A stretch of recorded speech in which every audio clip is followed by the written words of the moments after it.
Jesús, muchas gracias por la invitación. Primero, agradecimiento a ti por medio tuyo al Colegio de Ingenieros Comerciales.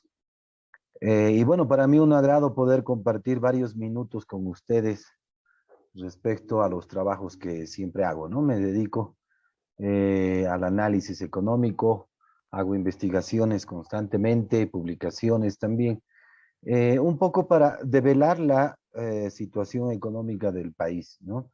Creo que es muy importante tener un contexto de este tipo para cualquier profesión y, por supuesto, especialmente para los que hemos estudiado las áreas económicas, ¿no?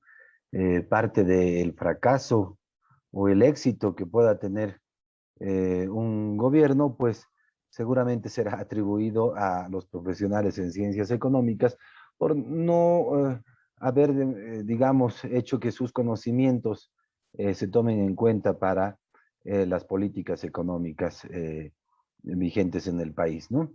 Miren, yo he titulado mi conferencia Crisis económica, ineficiencia en la inversión pública y agotamiento del modelo, ¿no? Estamos en un momento en el que precisamente estamos discutiendo mucho y estamos dudando mucho acerca de el modelo económico vigente en el país, ¿no? Tenemos un contexto, y ya desde hace varios años, estoy hablando desde el 2014, en el que primero ha habido una desaceleración del crecimiento económico, ¿no? Hemos pasado de una situación en la que teníamos mucho dinero, gastábamos mucho dinero, de hecho lo derrochábamos, pero hemos pasado de esa situación en la que había un superávit respecto a los gastos y los ingresos públicos, a una situación, decía, de un déficit fiscal, ¿no? Donde nuestros gastos son superiores a los ingresos. Además, hemos pasado también, a partir del 2014, de una situación en la que había un superávit comercial, dado que nuestras exportaciones estaban encima de nuestras importaciones, debido exclusivamente al boom de los precios de las materias primas, como todos nosotros ya lo conocemos, ¿no? Pero ya son 7 años, me parece, de déficit comercial. En ese tiempo en el que había una desaceleración del crecimiento económico, un creciente déficit fiscal y también un creciente déficit comercial, pues además aumentamos aceleradamente la deuda pública, interna y externa, las dos, y por supuesto además una disminución de las reservas internacionales netas, ¿no? Todo esto acompañado en un proceso donde hemos vivido una sobrevaluación de la moneda nacional. Se ha mantenido, ustedes saben, el tipo de cambio durante muchos años, desde el 2011 en 6,96, y eso ha hecho que se sobrevalúe nuestra moneda, lo cual quiere decir que se incentivan las importaciones de productos. Tal es así, como todos nosotros conocemos, que ahora importamos hasta alimentos de varios países vecinos, ¿no? Y la consecuencia, por supuesto, de esta sobrevaluación y muchas otras medidas económicas y muchos otros problemas económicos, pues ha sido que se ha destruido la base productiva privada, ¿no? Además que hemos tenido y tenemos en la actualidad una base productiva pública ineficiente, ¿no? Que derrocha los recursos de todos los bolivianos. Pasamos nomás, por favor, para ver.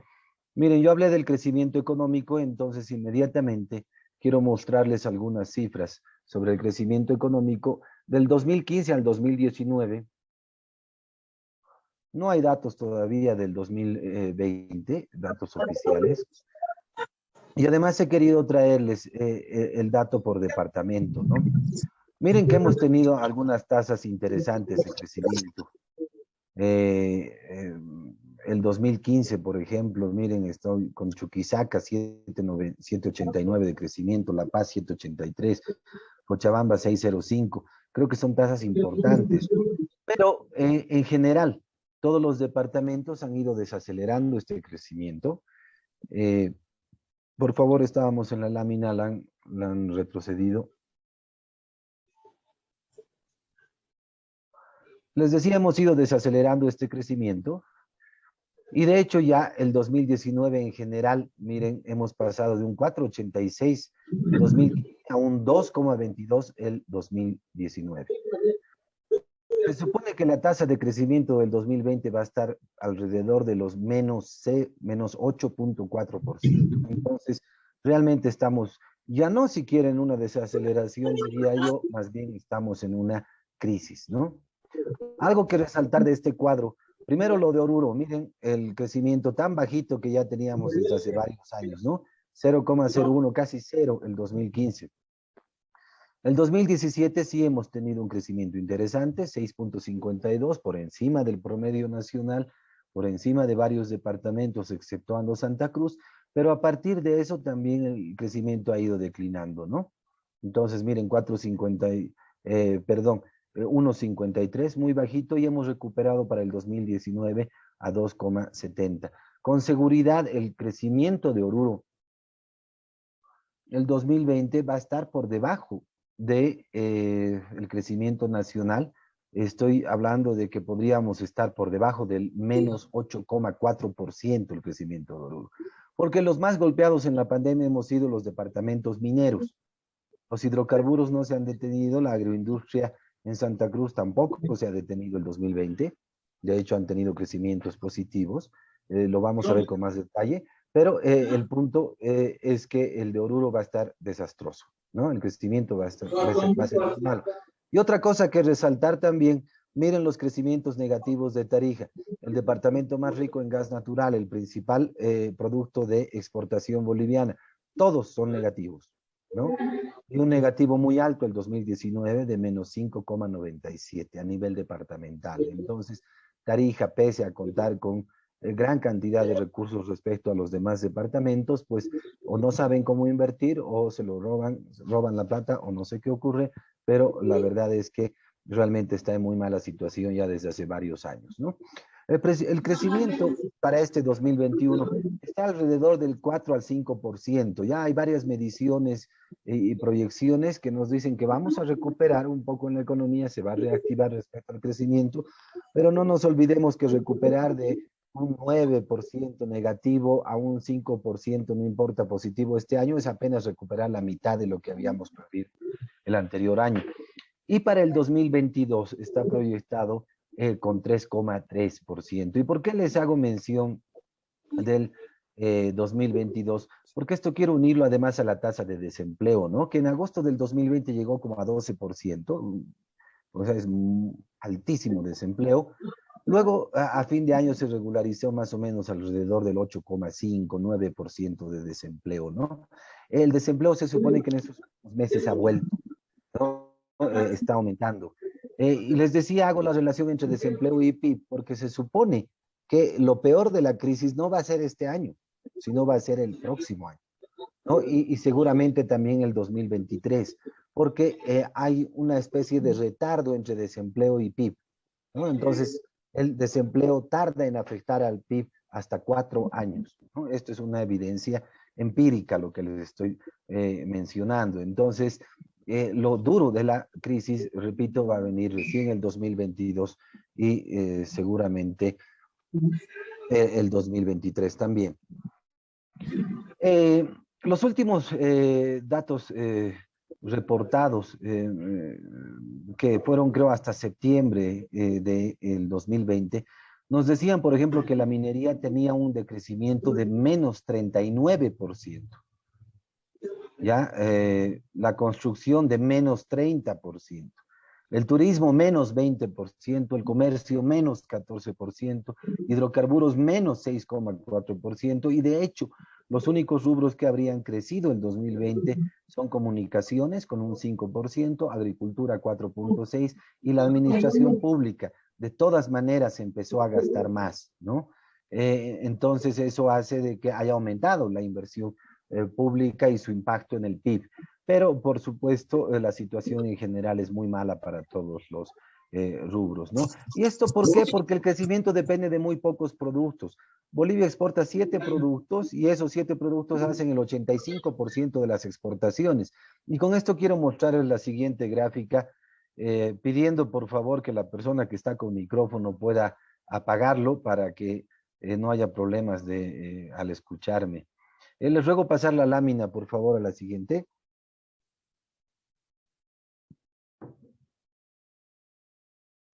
Bueno, no sé si me escuchan. Pero bueno, yo quería hablarles de las exportaciones, ¿no? La idea era mostrar la pantalla, mostrar los datos. Ah, ahí está, gracias. Miren, primero así en exportaciones generales del 2000, ahí está el dato del 2019 y del 2020 para que hagan una comparación.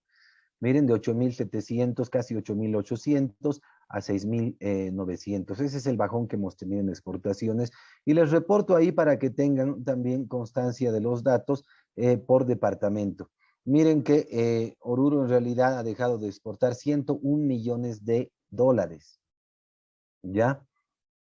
De hecho, si comparamos lo que exportaba Oruro el 2015 hasta el 2020, en realidad la diferencia, hemos disminuido exportaciones ya en 200 millones de dólares, ¿ya? Del 2019 al 2020 son 101 millones de dólares, pero desde el 2015 hasta el 2020, entonces Oruro ha ido declinando y reduciendo sus exportaciones y ya se han acumulado 200 millones de dólares. Exportábamos 23 productos, ahora exportamos 21 productos. El 2019, por si acaso, no hemos exportado ni una tonelada, o sea, cero, en realidad hemos exportado cero de mineral de estaño. Nuestra principal exportación es estaño metálico, ¿no? En realidad Oruro tiene 4 productos importantes que hacen por lo menos el 87% de sus exportaciones: quinoa 22%, zinc 22%, mineral de plata 19% y estaño metálico 24%. Ya, eso es lo que exporta Oruro, solamente 4 productos. Gracias a Dios la quinoa todavía tiene buenos precios, tiene buena exportación y creo que está generando bastante empleo en Oruro y está salvando un poco la economía de Oruro. Pero de todas maneras, repito, estamos en serios problemas ya desde hace bastante tiempo en Oruro. En general, las exportaciones han perdido de Bolivia 1.800 millones de dólares en un solo año, ¿no? Del 19 al 20. Y por supuesto, esta bonanza no se ha traducido de ninguna manera en un desarrollo del aparato productivo, ¿no? Eso es importante aclararlo. No se han creado más empleos en la economía. Las unidades productivas se mantenieron muy pequeñas, con bajos niveles de productividad, marginados de la formalidad. El dato que vi en Facebook anteayer era que la OIT reportó el 2019 un 84% de informalidad en Bolivia. Yo creo que se ha aumentado, por supuesto, para el 2020 y este 2021 también, ¿no? Probablemente estemos por el 90% de la informalidad en Bolivia. Ya es un desastre en términos de datos para la economía boliviana, ¿no? ¿Qué momento estamos viviendo? Además, no tenemos liquidez, no hay plata, ni en el sector público, ni en el sector bancario. Y además sabemos que estamos procediendo a ciertos controles de precios, de cupos de exportación y también ahora control cambiario, ¿no? Esa es la coyuntura actual. Pasamos, por favor, para ver algunos detalles más. Eh, Miren, antes del déficit comercial, perdón, yo quisiera hablar del déficit fiscal también, ¿no? Para tener una idea y después podamos ver esta gráfica. Sabemos que del 2014, les decía, hay un déficit público que comenzó con un 3.4% del PIB, pero después aumentó a 8.1 el 2018, 7.9 el 2019. El 2020 se supone que hemos cerrado con un déficit de 11.34. Esos son 4.500 millones de dólares, ¿no? Que no teníamos y que nos hemos tenido que prestar de algún lado, en realidad deuda interna y deuda externa, que es la deuda pública en general, y por supuesto es el mayor desde hace muchos años, ¿no? El déficit para este 2021, por si acaso, está en 4.000 millones de dólares, 500 millones de dólares menos que el año pasado, pero aparentemente esto va a aumentar, ¿no? No creo que se quede en realidad en esa cifra. Para mencionar el déficit comercial, miren, el déficit comercial del 2020 respecto al 2019, en realidad, miren, aquí primero estamos solamente colocando importaciones. Para tener una idea, que el 2020 han disminuido las importaciones respecto al 2019. Ya por la paralización de la economía, entonces se ha detenido tanto exportaciones como importaciones. Ha habido altas reducciones en importaciones. Pasamos nomás el gráfico para ver eh, el otro que me interesa más, que son ahora las importaciones y las exportaciones. Estamos hablando de un déficit del 2020 de 200 millones de dólares, en los cuales las importaciones han sido superiores a las exportaciones. Pero ya tenemos déficit en realidad muchos años, ¿no? Desde el 2016, que llegó, que fue el más alto, perdón, fue desde el 2014, pero el más alto fue el del 2016, que llegó a 1.300 millones de dólares de déficit comercial. Los hidrocarburos específicamente, eh, y, y, bueno, tal vez solo del gráfico decirles, miren que en un principio las importaciones comenzamos enero del 2020, comparando con el 2019, comenzamos casi con los mismos números, un poquito más alto, digamos, las importaciones, pero después de eso las importaciones cayeron por debajo de las exportaciones después de mucho tiempo, pero eso se mantuvo solo hasta marzo. En abril ya vemos que recuperaron las importaciones. En junio tenemos también un superávit comercial el año pasado, pero repito, después en realidad las importaciones repuntaron y eso hizo que haya un déficit comercial, ¿no? Por el monto que les dije, 200 millones de dólares. Pasamos la lámina, por favor. Eh, ¿Qué es importante recalcar? Y aquí traigo un poco estos por categoría económica, ¿no? Es importante comparar estas exportaciones. Les dije que no se habían afectado, no se había afectado mucho la agroindustria, ¿no? Entonces miren que en realidad aumentó las exportaciones de la agroindustria. Aquí estamos hablando de Santa Cruz básicamente, y esa agroindustria también parte está en manufactura, ¿no? Porque hay derivados de la soya que se controlan ahí. Pero los demás sectores, como ven, son deficitarios. Los hidrocarburos, que son los más importantes en realidad, el gas natural, por supuesto, que es el producto estrella. Miren, en realidad estas exportaciones desde el 2015, que eran casi 4.000 millones de dólares, solo la exportación de gas natural, llegó al 2019 en 2.700, y esa es una reducción de más de 1.200 millones de dólares, y el 2020 redujo 700 más. Entonces estamos hablando casi una reducción de 2.000 millones de dólares en las exportaciones de hidrocarburos y específicamente gas natural, ¿no? Entonces, repito, es ahí que el Estado se ha quedado sin plata, por eso no hay liquidez, por eso no tenemos el impuesto, el IDH, que era el que se infló bastante para que se suba la inversión pública, ¿no? Entonces, más o menos estamos así en esa área. Pasamos nomás, por favor, a la siguiente lámina. Y quiero hablarles ahora del endeudamiento externo e interno, ¿no? La deuda pública, ¿no? Yo he extraído de los tiempos estos grafiquitos para ver un poco la comparación de cuánto se ha prestado el Estado el 2019. Miren, en la primera parte se prestó, esto es deuda interna, y además es deuda interna proveniente básicamente de las AFPs, ¿no? El dinero de las AFPs han hecho que se dirijan a comprar bonos del Estado y con eso pues se han prestado plata, ¿no? Esa es una forma de adquirir ese préstamo para el Estado y para la inversión pública. Entonces, el 2019 eran 3.360 millones de bolivianos. El 2020, año conflictivo, se paralizó la economía, nadie pagó impuestos o disminuyeron mucho. Se prestó el gobierno 5.319 millones de bolivianos. Resulta que entre enero y abril del 2021 son 3.400 básicamente, ¿no? Millones de bolivianos solo en 4 meses. Estos 4 meses significan el 64% de lo que se prestó el anterior gobierno en 2020, ¿no? Entonces, imagínense, la deuda está aumentando a velocidades increíbles. Lo que ha ocurrido entonces para el 2020, ahora el consolidado, pasamos a la otra lámina nomás, por favor. Miren, ya en términos consolidados, les decía, de la deuda pública, tenemos una deuda total de 22.528. millones de dólares. Esto ya sobrepasa el 50%, de hecho es un 57% del PIB, ¿no? Y se supone que el parámetro de comparación es el 50% del PIB, ¿no? Pero a esto ahora le vamos a sumar los 3.000 millones de dólares por los cuales el gobierno quiere emitir deuda, ¿no? Quiere emitir bonos, vender estos bonos al extranjero para tener una deuda de 3.000 millones más.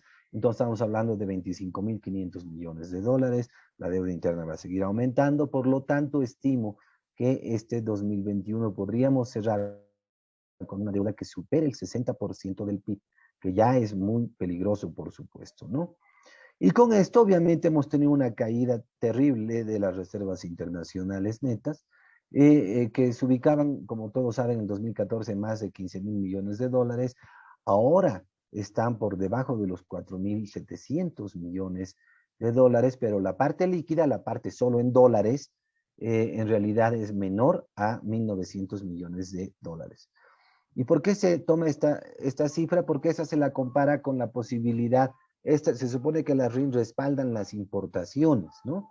Porque necesitamos dólares para importar. Entonces pasa que en realidad estos 1.900 millones de dólares cubren apenas un poquito más de 2 meses de importaciones.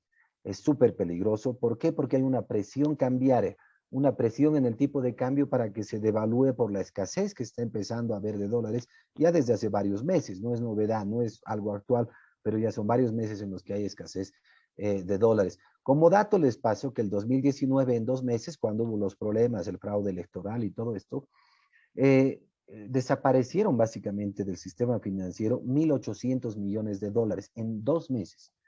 Lo cual quiere decir que si ocurre algún problema en la actualidad, se profundiza la crisis o cualquier otra situación, puede haber una corrida bancaria y en 2 meses nos quedamos con cero de reservas internacionales netas, ¿no? Entonces, obviamente esto sería muy complicado para el país. Y la otra fuente de divisas que era importante son las remesas que vienen del extranjero, ¿no? Lo que nos mandan nuestros familiares del extranjero. Pero miren, en los últimos 10 años, Bolivia ya ha dejado de recibir más de 8.000 millones de dólares en remesas.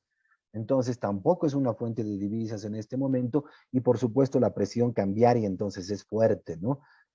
Según mis cálculos, en realidad el gobierno va a tener que devaluar el tipo de cambio a fin de año, ¿no? Porque van a haber problemas serios. Y lamentablemente, devaluar el tipo de cambio significa incertidumbre en la economía, porque el tipo de cambio está anclando las expectativas de las personas, y además eso puede jalar un proceso de inflación, ¿no? De subida de precios, que puede ser muy evidente y muy complicado.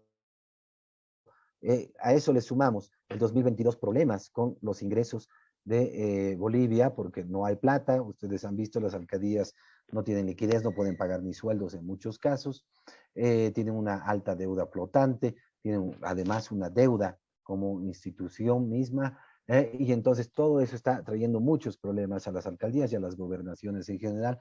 Sumado a eso, pues sabemos que el gobierno central acapara el 85% de los recursos del país. Entonces va a haber una pelea seria, pues, por recursos, ¿no? El 2022. Y creo yo que va a haber muchos problemas sociales el 2022 por esto que les estoy manifestando, ¿no? Va a empezar una inflación, se va a devaluar el tipo de cambio y va a haber pelea por recursos. Y repito, eso va a traer convulsión social, ¿no?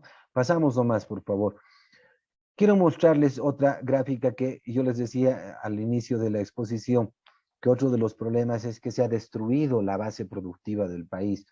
Esta gráfica básicamente nos está mostrando esto, ¿no? Hay varios datos, si uno revisa la prensa y por supuesto algunos documentos oficiales, de que realmente se está generando cada vez mayor desempleo en la economía, ¿no? Miren, yo les traigo aquí esta tablita por departamento y aquí está el número de empresas unipersonales y el número total de empresas, ¿no?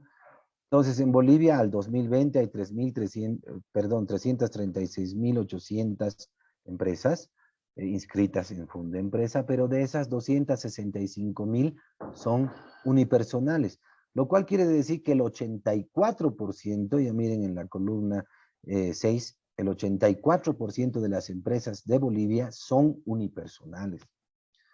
Las sociedades anónimas, que se supone que son empresas medianas a grandes, apenas son el 1% de las empresas del país. Y las SRL, pues ahí tenemos también el porcentaje, es un 15%, que suelen ser medianas o pequeñas. Podemos jugar con la cifra y básicamente si uno calcula el total de empresas inscritas en Fundempresa por cada 1000 habitantes, resulta que Bolivia tiene 25 empresas cada 1000 habitantes. Pero si restamos el 84%, que son las unipersonales, que básicamente no dan empleo, estamos hablando que en Bolivia hay 5 empresas cada 1000 habitantes. Comparando con otros países, miren, en Europa llegan a 100, el máximo creo que es 180 y algo, 200 empresas cada 1000 habitantes. Entonces estamos lejos. Nuestra base productiva ha sido totalmente destruida todos estos años. ¿Por qué? Porque nos hemos dedicado primero a muy poquitos productos, no hemos diversificado la economía, no hemos dado ningún aliciente, incentivo a la empresa privada, somos el primer infierno fiscal del mundo, estamos entre los 10 últimos lugares en cuanto al índice de libertad económica, hay una gran tramitología y burocracia en el Estado y todo esto hace que el ambiente, por supuesto, seguridad, inseguridad, además en el índice de corrupción también ocupamos los 10 últimos lugares del mundo. Todo esto hace entonces que la empresa privada se sienta muy afectada. Y recuerden que la base supuestamente del modelo del movimiento al socialismo está respaldada, digamos, en algunos pilares, ¿no? Uno, lo importante que han debido oírlo muchas veces, el incentivo a la demanda agregada. Claro, ese incentivo era a través de la inversión pública y de hecho lo que ha ocurrido es que esa inversión pública tan alta ha aumentado el crecimiento económico de manera artificial. No hemos sentido el crecimiento económico los bolivianos, pero las cifras nos decían que ocupábamos los primeros lugares en cuanto a crecimiento, ¿no? Y esto lo han vivido todos. El otro pilar es la exportación de materias primas y obviamente con la falsa noticia y el show que armaron con la nacionalización de los hidrocarburos, que nunca fue tal, pero nuestro modelo estaba basado entonces en esa exportación de materias primas. Y la otra parte era el capitalismo de Estado. El gobierno empezó a invertir en empresas públicas, eh, eh, creó varias empresas públicas, creo que son como 60 en este momento, y lamentablemente el 95% de ellas son deficitarias. Han sido malas inversiones. Les pongo algunos ejemplos para que vean cómo está funcionando el capitalismo de Estado, ¿no? YPFB, si bien no hubo una nacionalización, sí, lo que pasó es que YPFB se encargó de la cadena productiva, ¿no? Mantuvo nomás a las transnacionales, pero YPFB se hizo más como un pulpo, digamos, agarrando otras cosas más, ¿no? En la cadena productiva. Miren el dato y para que vean cómo están las cosas. Sabemos que las reservas han disminuido, las exportaciones también, no podemos cubrir los cupos de exportación y todo esto creo que es de conocimiento general. Pero miren, el 2015, Yacimientos YPFB tenía una utilidad de 1.000 millones de bolivianos, el 2015. El 2016, o sea, apenas un año después, la utilidad de YPFB pasó de esos 1.000 millones a 58 millones de bolivianos. Imagínense, estamos hablando de más del 900% que ha reducido la utilidad de YPFB. El 2017, 18 aumentó, disminuyó un poquito, estuvo por ahí la utilidad y cerramos el 2020 con una utilidad de YPFB de 28 millones. Entonces, por supuesto, esto es totalmente desastroso, ¿no? La empresa número uno del país, la exportación número uno del país, tiene una empresa que ha disminuido sus utilidades básicamente hasta el suelo, ¿no? Y aquí quiero mencionarles también otros fracasos y un poco hacer algunas cifras para que se den cuenta que ese modelo al que le hemos invertido tanta plata y tiempo no funciona mucho, ¿no? Porque, por ejemplo, hemos invertido en una planta de cloruro de potasio que estaba detenida, ¿no? Ahora la están reactivando, pero esa planta costó 320 millones de dólares. El empleo que ha dado ha sido solamente a 210 personas. ¿ya? Lo cual quiere decir que cada empleo a los bolivianos nos ha costado 1.5 millones de dólares por un empleo. Ese ha sido el costo en empleo. Claro, porque las empresas públicas dan apenas el empleo al 1% de la población. O sea, primero son deficitarias, no funcionan bien, malas inversiones, hemos derrochado el dinero y encima no dan empleo. ¿No ve? Y encima, si dan empleo, es un empleo súper costoso. Cada empleo en esa planta ha costado 1.5 millones de dólares. San Buenaventura, inversión de 200 millones, 270 millones de dólares aproximadamente. Saben que no funciona porque se olvidaron de que en esa zona no producían caña de azúcar para hacer el azúcar. ¿No ve? Se supone que da empleo a 5.000 personas, pero esto está incluyendo empleos directos e indirectos, esta cifra, ¿no? Pero de todas maneras, cada empleo en San Buenaventura nos ha costado a los bolivianos 54.000 dólares. Les doy otro ejemplo más desastroso de ese bol, ¿no? El costo creo que está por los 300 millones de dólares, esta fábrica de cemento. Sabíamos que el mercado de cemento estaba acopado. Eh, Bolivia más o menos produce 4 millones de toneladas de cemento y solo consumimos el 50%. Entonces ya estábamos incluso exportando cemento, pero el gobierno, bueno, dice hay que invertir en una planta de cemento para Oruro y próximamente ya va a funcionar la planta de cemento para Potosí. Entonces, en un mercado donde había sobreoferta, se les ocurre invertir. Sabemos que se detuvo, muchos problemas el año pasado, pero desde el principio hubo muchos problemas, ¿no? Cambiaban gerente cada 6 meses, era todo un conflicto, como todas las empresas del Estado. Y entonces resulta que este último nos enteramos, primero el 10 de febrero viene el presidente y dice a Oruro voy a dar 770 millones de bolivianos para varias empresas, incluida la eléctrica, la planta fotovoltaica, pero también ese bol.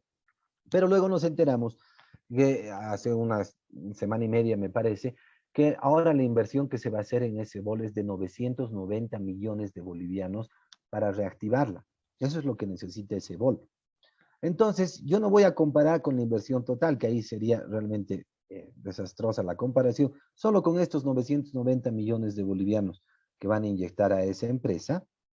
Resulta que esta empresa, digamos, crea 300 empleos, creo que es menos, pero ya vamos a poner un número alto.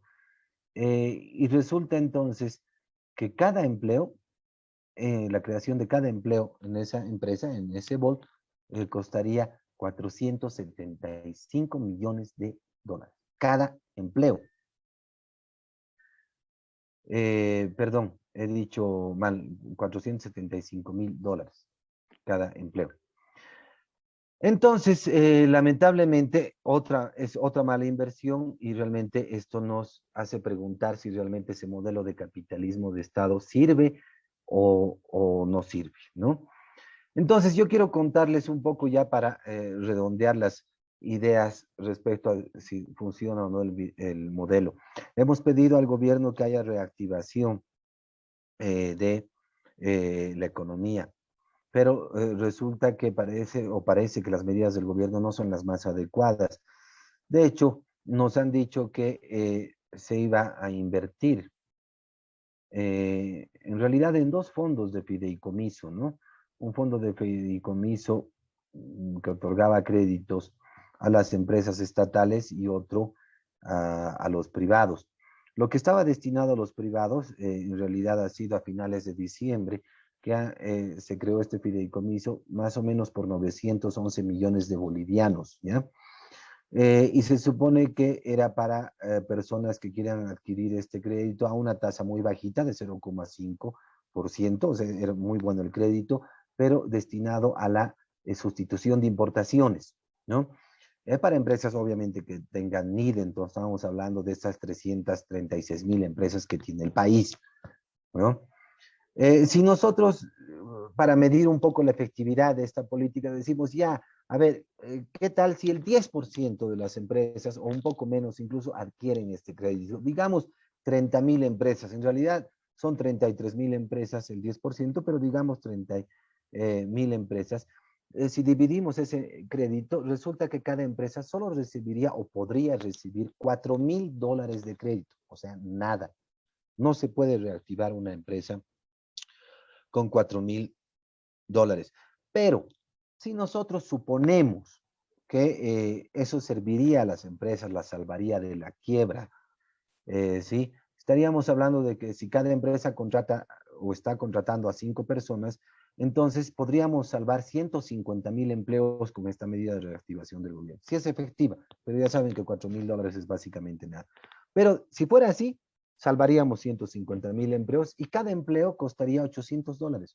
Imagínense la gran diferencia entre la inversión pública y lo que podría ir como inversión privada, que ni siquiera es a pérdida, ¿no? Porque las empresas públicas han perdido en los últimos 10 años más de 8.000 millones de dólares. Esa ha sido la inversión en las empresas públicas y no ha funcionado. Ahí está la planta de Uria y otros ejemplos más que no he dado, ¿no? Pero más o menos así está la cosa. Pero resulta que de ese crédito que es inefectivo y todo lo que les he contado, eh, desde enero, digamos, en el mes que se ha implantado hasta el 31 de marzo, solamente 536 empresas habían optado por el crédito y solamente adquirieron 65 millones de bolivianos de los 911 que era el total. Entonces las empresas ni siquiera tienen la capacidad de adquirir este crédito y ese fondo no funciona y no va a funcionar lamentablemente porque las condiciones no están dadas. Entonces, imagínense, yo pensaba que era insuficiente que llegue al 10% de las empresas, pero ahora ha llegado al 0,1% de las empresas en el país. Y espero que aumenten estos créditos. Con eso el gobierno decidió hace unas 2 semanas crear, o un poquito más, mejor dicho, de un mes, crear un fondo de fideicomiso también para otorgar garantía, para respaldar el 50% de garantía a estos créditos, a este programa de créditos, pero lamentablemente hasta el momento no funciona, no pese a que lo han anunciado, pero las cosas están así. Y ahora les comparo con el programa de fideicomiso destinado a las empresas públicas, de 500 millones de bolivianos.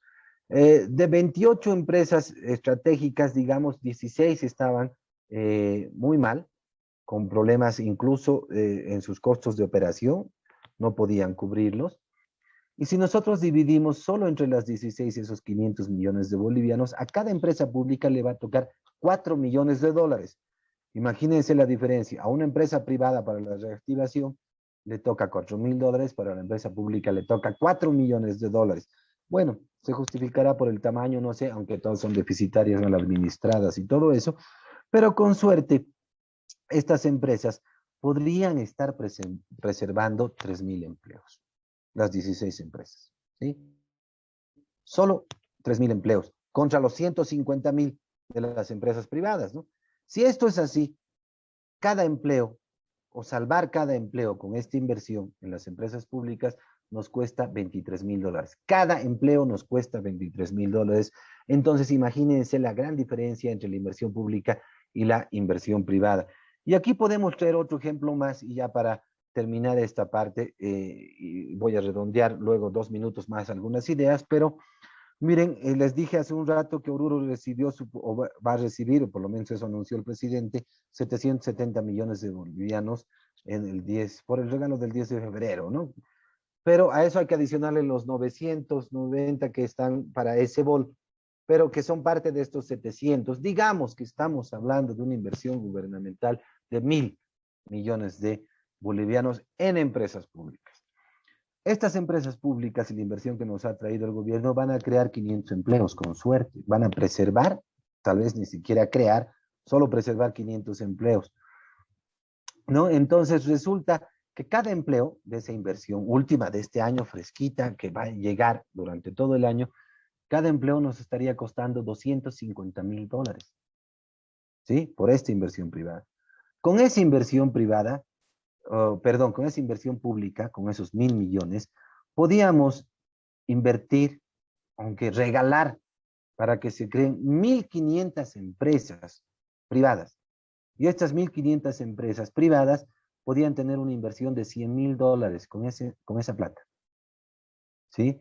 Si cada una de estas empresas podría contratar a 30 personas, porque $100.000 es una buena inversión, ¿sí? Estaríamos creando con ese dinero 45.000 empleos.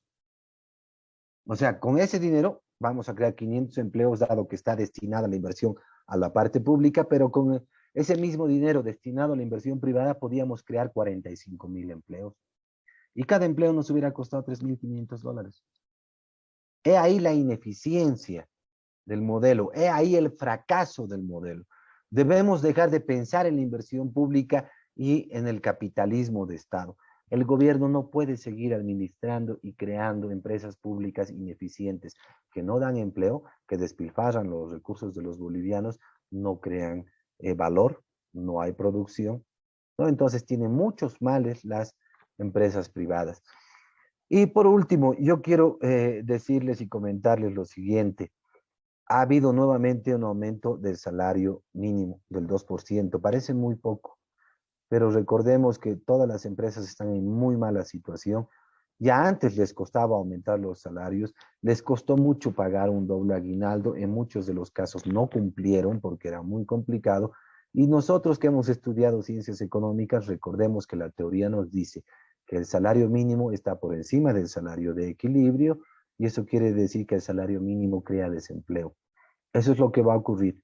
Ya tenemos problemas de desempleo, está redondea o alrededor del 10% en este momento, y por supuesto con esta política, las empresas que estaban arañando plata para mantener a su personal, pues no lo van a hacer, van a despedir a los empleados. Entonces, la conclusión de esta y muchas otras políticas del gobierno, de este gobierno del movimiento del socialismo, es que yo no sé si quieren que la economía se reactive. El otro día, charlando con mi amigo Coco Trujillo, decíamos, parece que el plan del gobierno es que la economía no se reactive. ¿Por qué? Y una prueba más de esto es que no traen las vacunas, pero parece que a propósito no traen las vacunas, porque cuando traigan las vacunas, la economía se va a empezar a reactivar, se va a sobrecalentar, la gente va a requerir, por ejemplo, más dólares para invertir, para traer alguna importación, porque todos somos comerciantes, va a reducir las reservas internacionales netas, se van a acabar los dólares, va a presionar el tipo de cambio, se va a devaluar y eso va a generar rápidamente inflación y un desequilibrio total en la economía porque está anclando las expectativas de las personas. Entonces parece que el juego del gobierno está en que no se reactive la economía para que no haya este problema que les estoy anunciando. Mientras más tarde la vacuna, pues más lento se va a reactivar la economía. Por supuesto, lo grave en este caso es que mientras más se tarde en ajustar la economía, en ajustar los gastos, pues cada vez vamos a subir y subir porque ya de muy arriba nos vamos a caer y realmente la crisis va a ser muy complicada y va a traer muchos problemas. Estamos posponiendo los problemas y recordemos que el Estado en este momento no puede acomodar los bonos de deuda y necesitamos plata. Eso es uno. Lo otro es que cobra impuestos por un discurso absurdo político a los millonarios de Bolivia y recauda 23 millones de dólares. Va a cobrar impuesto para hacer subir las redes sociales y por supuesto perjudicar a la pobre educación que tiene el país y va a recaudar 15 millones de dólares. Digamos que logre recaudar 40 millones de dólares entre esos dos impuestos y el déficit fiscal de Bolivia son 4.000 millones de dólares. No le hace ni cosquillas al déficit. Entonces, es solamente un discurso y, repito, parece que las políticas apuntan a que no se reactive la economía. Me cuesta decirlo, me es muy triste decirlo, pero aparentemente el gobierno nos demuestra y nos muestra que ese es el plan, ¿no? Si ocurre lo contrario, si se empieza a reactivar la economía, repito, con todos los problemas que tenemos, con la incapacidad del gobierno de prestarse plata, se da el lujo de devolver 350 millones de dólares y no tenemos ni para pagar sueldos en este momento, ya hay problemas, pero se da ese lujo, ¿no? Y bueno, todo lo que les estoy comentando. Entonces, repito, la conclusión de nuestro futuro muy cercano aparentemente está muy negra, ¿no? Y con eso yo quiero concluir mi disertación, recordándoles mi lamentable también pronóstico, ¿no? A fin de año se estaría devaluando el tipo de cambio, van a comenzar los problemas económicos, el próximo año va a haber problemas con los presupuestos de los gobiernos subregionales, va a haber pelea desde los gobiernos subnacionales al gobierno central. ¿sí? Y eso va a traer problemas sociales en el país y con eso podríamos tener el inicio de una inflación el próximo año. Muchas gracias, creo que me he extendido mucho, espero no haberlos aburrido demasiado y espero se hayan interesado un poquito pues en los datos que les he traído. Muchas gracias. Bien, agradecer al doctor Joshua Bellot Sáenz. Vamos a pasar, por favor, a la ronda de preguntas que se va a realizar al expositor por parte de los participantes, ¿no? Del colegio y también profesionales que se han inscrito a esta primera jornada de actualización. Eh, por favor, cedemos la palabra a los colegas que quieran dar sus interrogantes, preguntas al expositor, al doctor Joshua Bellot. Por favor, adelante, le cedo el micrófono.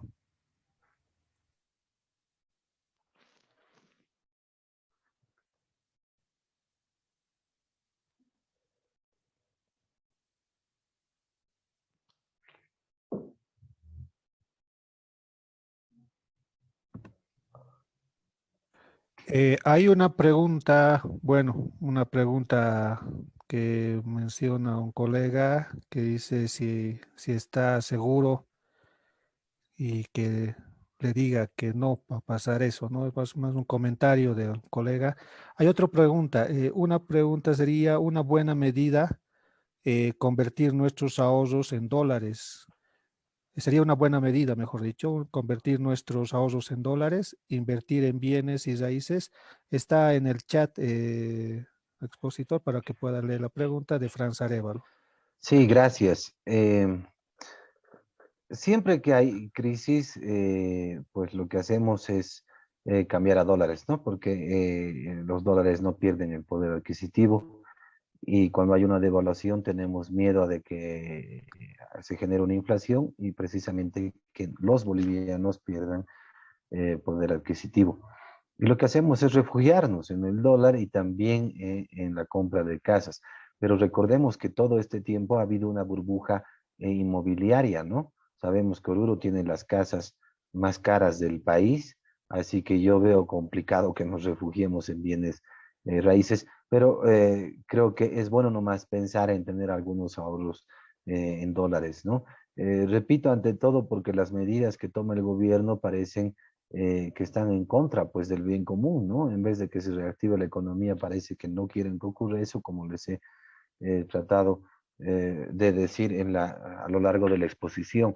Por lo tanto, creo que sí es bueno pensar en un ahorro en dólares hasta fin de año, ¿no? Ir ahorrando de poquito para cubrirnos de cualquier problema.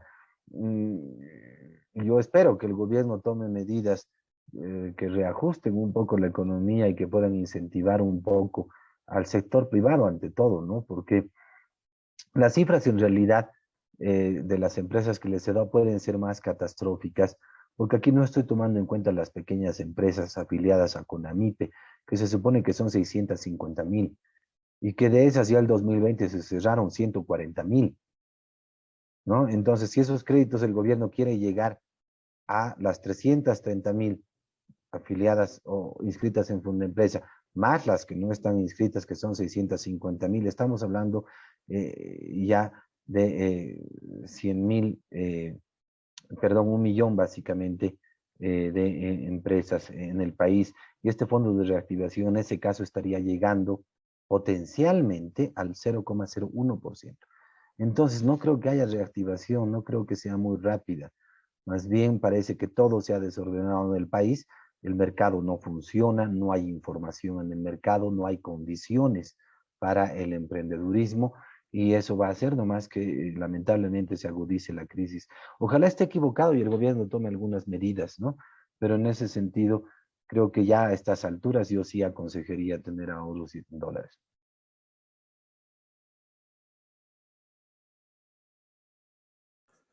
Bien, seguimos recepcionando de forma escrita o también habilitando su micrófono las interrogantes que puedan tener con nuestro expositor.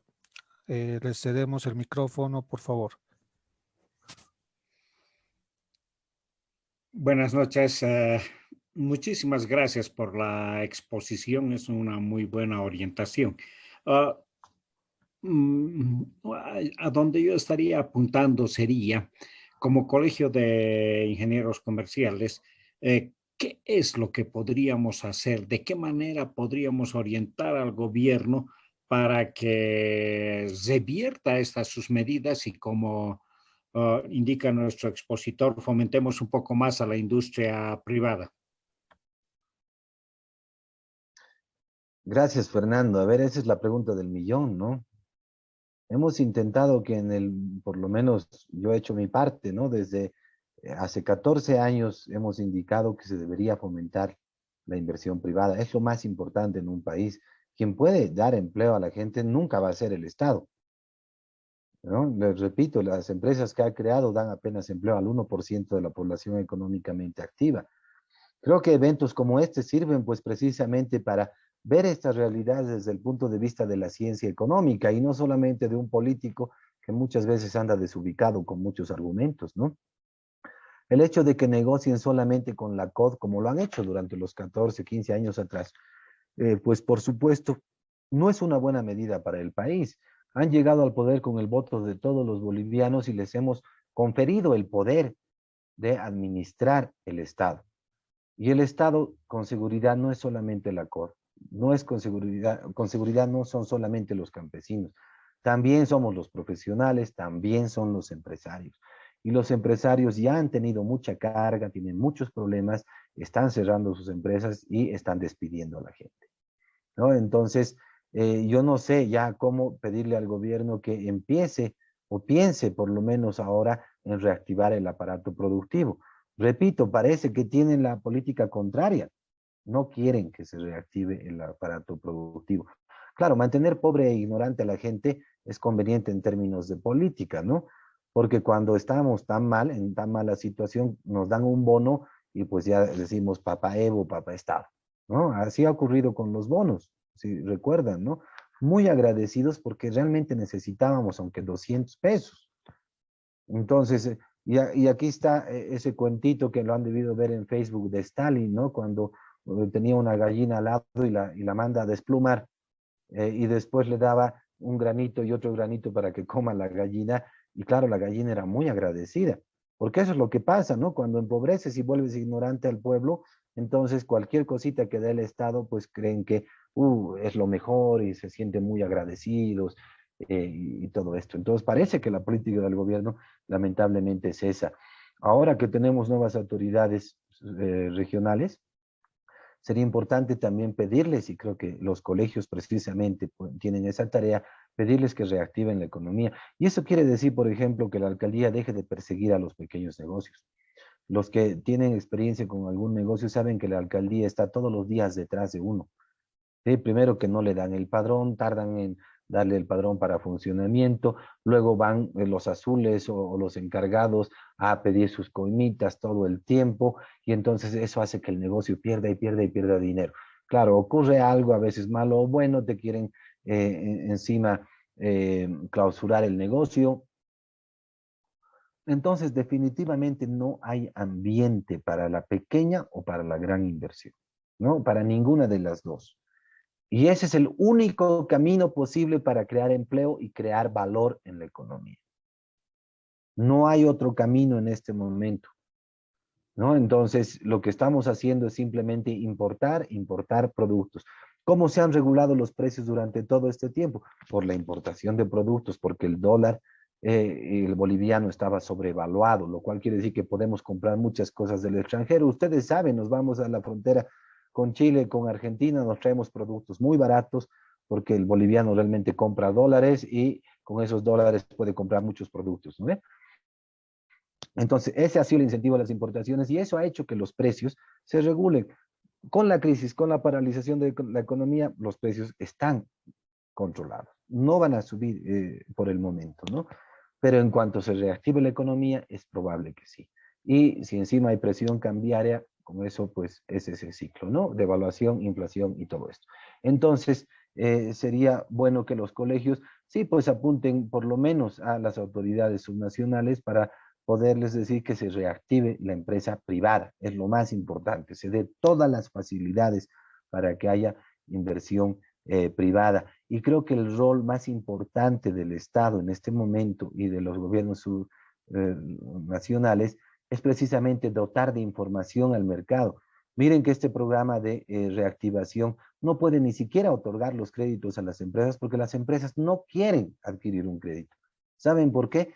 Porque no saben en qué invertir, no saben cómo invertir, no saben cómo sustituir importaciones y no saben qué producto se debe sustituir.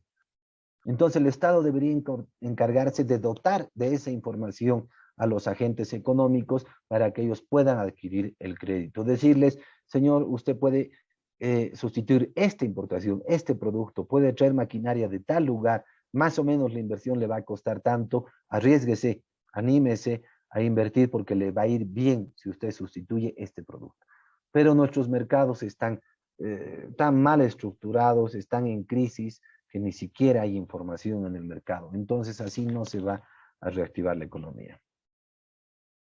Gracias por la pregunta. Gracias.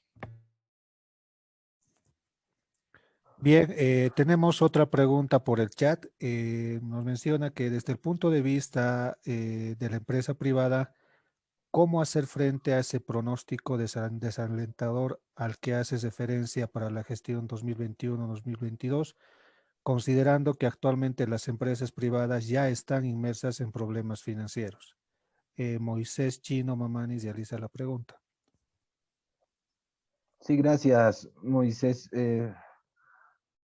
A ver, es más o menos lo que les he dicho, ¿no?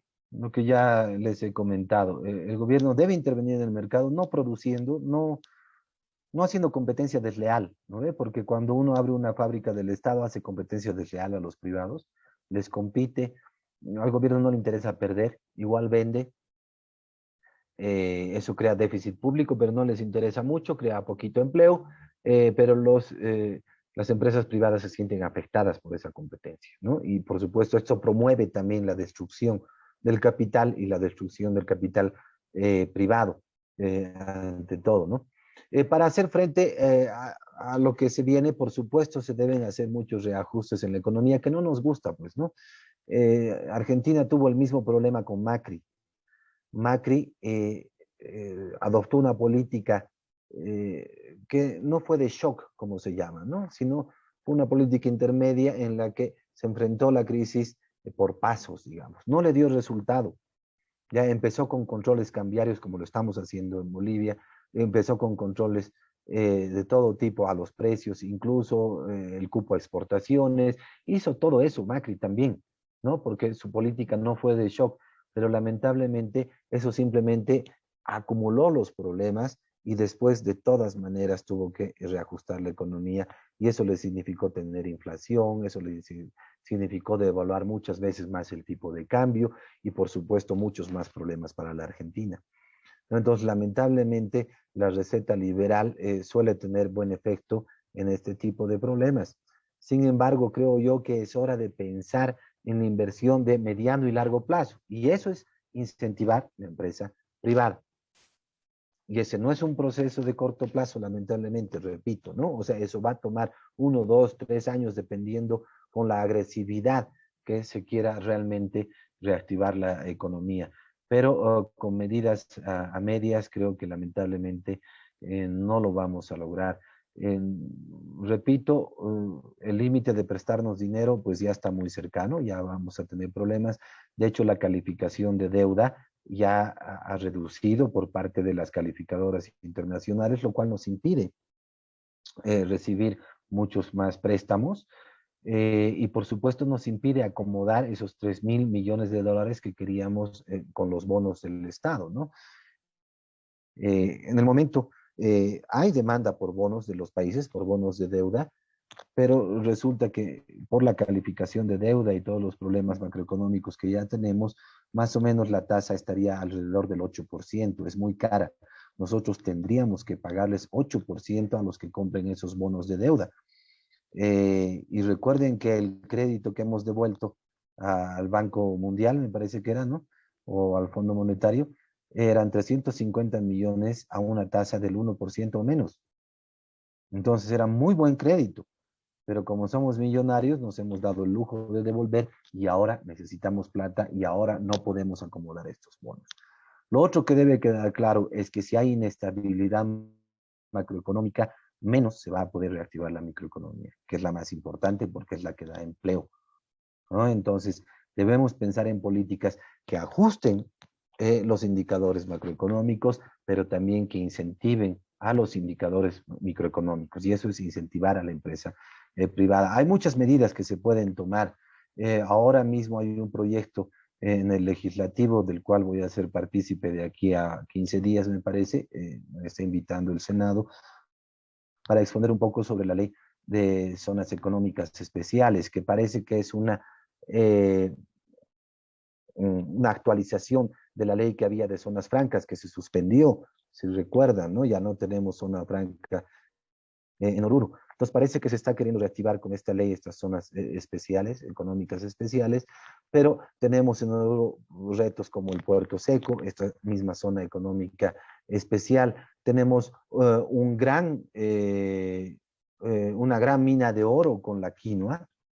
En realidad, creo que Oruro, no creo, si no estoy seguro, Oruro podría hacer un plan y en 5 años por lo menos quintuplicar eh, las extensiones de quinoa, ¿no? Recuerden que Oruro exporta casi toda la quinoa del país, ¿no? El año pasado cerramos con un 80% de la quinoa, pero año anterior o hace 2 años me parece que el 97% de las exportaciones de quinoa eran de Oruro, ¿no? Entonces, ahí tenemos una gran mina de oro, les decía, porque si bien la tonelada de quinoa podría estar ahora más o menos por los $4,000, solamente transformando en hojuela de quinoa y acomodándola hasta destino, una exportación SIP, ¿no? Hasta destino, entonces más o menos el precio podría estar por los $22,000. Estamos hablando de 4, 5 veces más el precio en bruto de la quinoa de lo que estamos exportando. Dejamos que los intermediarios lo hagan. Entonces, podríamos ampliar la frontera agrícola, podríamos acomodar las exportaciones de quinoa en el extranjero. Eso significará por lo menos invertir en un laboratorio de quinoa, que no tenemos que certificar en Estados Unidos, nos devuelven la quinoa y recién exportamos. Es un problema sanitario, fitosanitario. Si la volvemos turrón, en realidad ganamos $32,000 por esa tonelada, ¿no? Entonces, imagínense, son tremendas ganancias. El Estado que ha hecho ahora va a abrir una procesadora de quinoa, en esto está invirtiendo, va a competir a las pequeñas procesadoras, va a acaparar la producción, va a pagar menos precio, va a ser negocio para el Estado, ni siquiera buen negocio, pero va a perjudicar a los privados. En vez de que ayuda a los privados a que ellos inviertan en plantas procesadoras, en lavadoras de quinoa y todo esto, el gobierno está abriendo, ¿no? Entonces no ha habido ninguna inversión para la quinoa. De hecho, Oruro no ha recibido inversión en nada. Sabemos que la minería ya es un desastre. Les decía que el año pasado, el 2019, perdón, no se exportó ni un gramo de mineral de estaño, por ejemplo. Y esto fue por un problema, además de que obligaron y hicieron cerrar a las acopiadoras de estaño. Ellos ya no podían exportar, todos tenían que entregarle a Vinto. Entonces el Estado, como siempre, acaparando toda la producción. Y por supuesto, inversión en minería es cero, ¿no? Y esto tiene que ver mucho con la legislación minera también, que no permite invertir. Entonces, miren, hay un sinfín de problemas, se pueden actuar en varios flancos, pero necesitamos que la población y sus organizaciones y sus instituciones estén un poco mejor organizadas para que puedan ejercer algún tipo de negociación de poder con las autoridades para que las autoridades, como es su mandato, hagan caso al pueblo y no hagan caso a alguna idea maravillosa que no les ha resultado en 14 años. Ustedes han visto la burla que ha recibido el gobierno respecto a la intervención del francés, en el lago Uruburu, ¿no? Ellos decían, y lamentablemente es cierto, el francés ha hecho más en una semana que el Ministerio de Medio Ambiente en 14 años. Qué triste decirlo, pero es verdad, ¿no ve? O sea, creo que todos somos conscientes de eso. Y repito, y eso tiene que ver porque no nos organizamos como la sociedad civil no se organiza, no le pide nada ni al gobierno subnacional, ni a los gobiernos subnacionales, ni al gobierno central. Tenemos una deuda histórica, hemos mantenido al país durante muchos años, nunca nos han retribuido, han empobrecido a Oruro y La Paz se encarga además de acaparar todo y dejar a Oruro como el patio trasero de ellos. Podría seguir hablando toda la noche con los miles de problemas que tenemos, pero todo radica en que las personas y los profesionales no tenemos una intervención buena en la sociedad, ¿no? No estamos organizados. Ojalá eso cambie, que no solamente nos conformemos con votar para poder acomodar a las autoridades, sino también con ejercer ese poder del pueblo y para el pueblo. Gracias.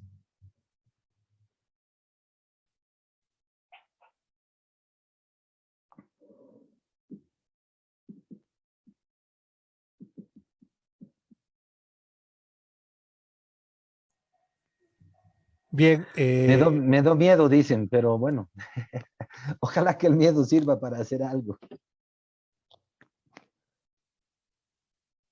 Y están todos invitados a vender quinoa y a producir. Es buen negocio, es muy buen negocio. Sí, tenemos extensiones de tierra. Lo otro con lo que nos ha maldecido el Estado es en que en todo el occidente no podemos tener tierras, ¿no? Son los territorios comunitarios, ¿cómo se llaman? Las TCO, ¿no? Nos ha encerrado, ¿no? Hay una parcelización de las tierras en las comunidades, no pueden vender sus tierras, no hay propiedad privada en el altiplano, ¿no? Son tierras comunitarias todas, y entonces eso hace que a diferencia de Santa Cruz, pues no podamos utilizar la tierra para producir más. Ese es otro problema que hay que solucionar. El gobierno nos ha condenado con esa política. Un campesino no puede poner como garantía su tierra porque su tierra no es suya, es de la comunidad. Entonces también hay que cambiar eso porque recuerden que la democracia y el capitalismo, que no es una mala palabra, el capitalismo es el único modo de producción eh, de todo el mundo, en todo el mundo, ¿sí? El único capaz de producir todo, necesita pues propiedad privada, ¿no? Que los derechos de propiedad estén establecidos y eso también lo han debido estudiar en la facultad, ¿no? Si no hay los derechos de propiedad bien establecidos, por supuesto no funciona este hecho de producir y demás. Y la autonomía, por supuesto, perdón Jesús que ya estoy leyendo ahí del chat, la autonomía pues no va a ser posible, ¿no? Oruro no tiene recursos, no tiene una economía sostenible, el 70% de las importaciones del país, no solo de Oruro, son materias primas y bienes intermedios. Claro, entonces cuando se cerraron las fronteras el 2020, nuestras pequeñas, medianas y grandes empresas no podían producir porque dependemos exclusivamente de todas las importaciones de bienes intermedios e insumos. Para producir la soya, el 70% de los insumos son importados. También los canvas necesitan eso, todos. O sea, no tenemos una economía que se autoabastece.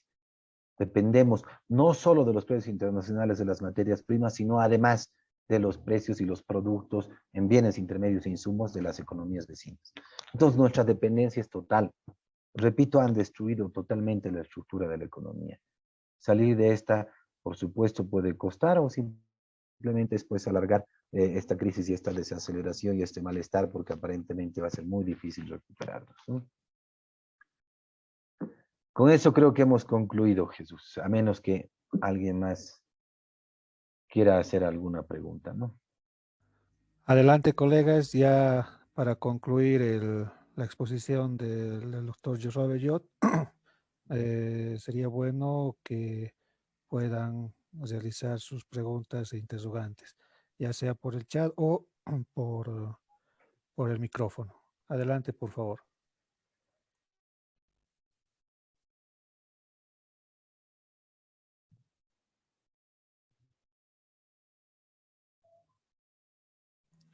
Muy bien, con esto estaríamos concluyendo con la exposición del doctor Joshua Bellot.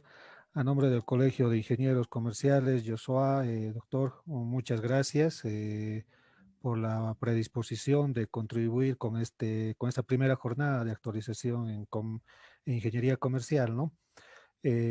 Por el desprendimiento y transmitir todo ese conocimiento que ha ido recabando durante estos años de su profesión.